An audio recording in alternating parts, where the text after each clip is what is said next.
নওগাঁ থেকে নাহিদ ভাই একটি ডেড ফোন পাঠিয়েছে। এই ফোনটি আসলে কি অবস্থায় আছে আপনাদের চেক করে দেখাচ্ছি। দেখুন, আমি ইউএসবি লাগিয়েছি এবং চার্জে লাগিয়েছি। এখানে দেখতে পাচ্ছি কোনো ধরনের রিডিং নিচ্ছে না। আপনারা দেখুন 5 ভোল্ট দেওয়া আছে 5.2, বাট কোনো অ্যাম্পিয়ার নিচ্ছে না। এই কারণটি হচ্ছে অনেক সময় লাইন ওপেন হয়ে থাকে। আমি সেটিও দেখাচ্ছি, যারা পোকো ইউজার আছেন বুঝতে পারবেন। এই জায়গাটি চাপ দিবেন, পিছনে ক্যামেরার এই জায়গাটি চাপ দিবেন, দেখবেন এই যে চার্জিংয়ের লোডিং নিচ্ছে। তার মানে এই জায়গাটি একটি ফ্লেক্স রেবন থাকে, আর এই রেবনটি অনেক সময় লুজ হয়ে যায়। অনেকেই আমাকে এই বিষয়টি অনেকে বলেন যে হঠাৎ করে চার্জ নিচ্ছে না। তখন আমি অনেক মানুষকে আমি এই ফর্মুলাটি দেখিয়েছি যে ক্যামেরার নিচে এই অংশে একটু চাপ দিবেন, চাপ দিলেই দেখা যাচ্ছে তাদের ফোনটি চার্জ হচ্ছে। দেখুন, আরেকটি প্রবলেম, এই ফোনটি খোলার পর আমি দেখতে পাচ্ছি এখানে ফিঙ্গারের রেবনটি ছেঁড়া রয়েছে। ফিঙ্গার ছেড়ে যাওয়ার কারণ হচ্ছে যে এই ফোনটি আমার কাছ থেকে অনেক আগে রিপেয়ার করে নিয়েছিল, হয়তো 1.5-2 বছর বা 3 বছরও হতে পারে। কারণ উনি লাস্ট মুহূর্তে কুরিয়ার করার সময় ভুলেই গেছে যে আমাকে কীভাবে যেন কুরিয়ার করতো, অ্যাড্রেস এবং কত টাকা নিত, এই বিষয়গুলো প্রশ্ন করলো। কারণ অনেক আগে ফোন রিপেয়ার করে নিয়েছিল।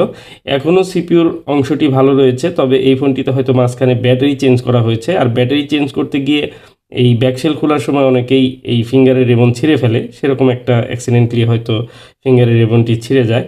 তো যাই হোক, আমি মূল বিষয়টিতে চলে যাব। এই ফোনটি মূলত ডেড মোডে রয়েছে এবং কি এটি লো বুটে রয়েছে। আমি এটির সিপিইউ রিভলভ করে পুনরায় প্রবলেমটি ফিক্স করার চেষ্টা করব। এই ফোনটি পাঠিয়েছেন নওগাঁ থেকে নাহিদ ভাই, আর উনি অনেক আগে আমার কাছ থেকে রিভলভ করে নিয়েছিল এই ফোনটি ডেড রিপেয়ার করে। তো এখনও পর্যন্ত ভিতরে কি অবস্থা রয়েছে এবং সিপিইউর নিচের অবস্থা কি রয়েছে সেটিও আমরা দেখব, এবং কি এই ফোনটি আবার পুনরায় রিপেয়ার করা সম্ভব হয় কিনা সেটিও দেখব। আশা করি সঙ্গেই থাকবেন। দেখুন, আমি টপ করে র্যামটি খুলে নিলাম, এরপর সিপিইউটি খুলে নিব। আসলে রিভলভ করা ফোনগুলো খুব সহজেই এই আইসিগুলো রিমুভ করা যায়।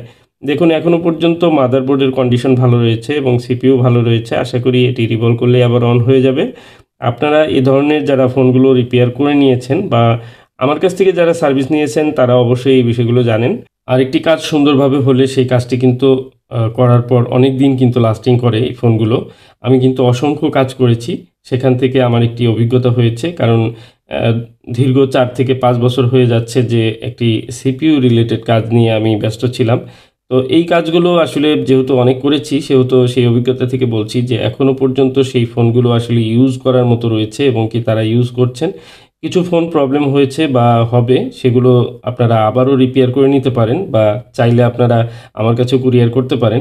বিশেষ করে যে ফোনগুলো আমার হাতে রিপেয়ার করা হয়েছে, সেই ফোনগুলোর যে কন্ডিশন আপনারা দেখতে পাচ্ছেন যে আমি এরকম কাজ অনেক করেছি এবং কি মাঝে, মাঝে এই ভিডিওগুলোও শেয়ার করি যে কাজের যে কন্ডিশন কোয়ালিটি সেটি কিন্তু আমি ধরে রাখার চেষ্টা করি সবসময়। শুরু থেকে শেষ পর্যন্ত আমার যে কাজগুলো, সেগুলো আপনারা যে কোনো কাজকে আমি চ্যালেঞ্জ করে বলতে পারি যে না, এই কাজগুলো সুন্দরভাবে আমি করার চেষ্টা করেছি।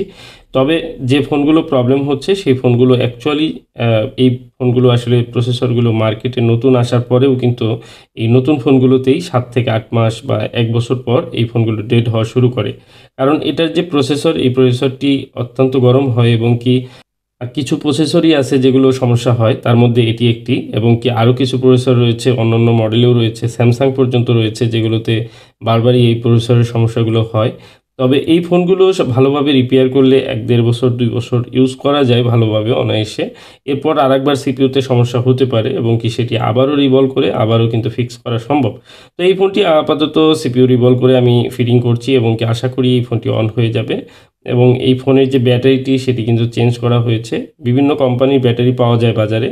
তবে আপনারা অবশ্যই ভালো মানের ব্যাটারি লাগিয়ে নিবেন এবং ব্যাটারির ক্ষেত্রে আপনারা লক্ষ্য করবেন যে ঠিকঠাক মতো চার্জ হচ্ছে কিনা, ফাস্ট চার্জ হচ্ছে কিনা এবং কি ব্যাটারিগুলো একদম 0 হওয়ার পর চার্জ উঠাতে পারে কিনা বা 0 থেকে আবার চার্জ উঠে কিনা, এই বিষয়গুলো দেখে তারপর আপনারা ব্যাটারি লাগাবেন।